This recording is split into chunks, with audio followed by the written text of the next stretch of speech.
আমি ওপে রস করলাম তুই যে চারটে ভালো আসনি তুই গুজলে আমি জানি তুই আমার ভিডিওটা দেখছিস আমার যদি ভিডিওটা দেখিস তুই আমার কি করলি তুই আমার ভিডিও দেখতে ভালোই করছিস পরে যদি মুচ্ছতে মারাস তো পেটে মারো তোমার লাঠি মুখ দিয়ে বেরিয়ে যাবে ভূতি তোর ওয়াকাদে থাক আমার সাথে বেশি মুচ্ছতে মারাতে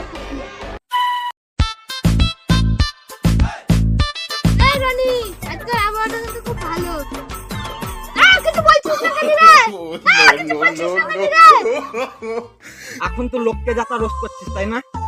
আমি কথা করছি রোজ তুই লোককে রোস্ট করছিস তুই আবার আমাকেও রোস্ট করছিস। এই তুই তো আমার বন্ধু তোকে কেন রোস্ট করতে যাব? তোমার রোস্ট করিসনি? না সত্যি করিসনি তোমার না রোস্ট? তো করিনি চল মিথ্যা বলছিস।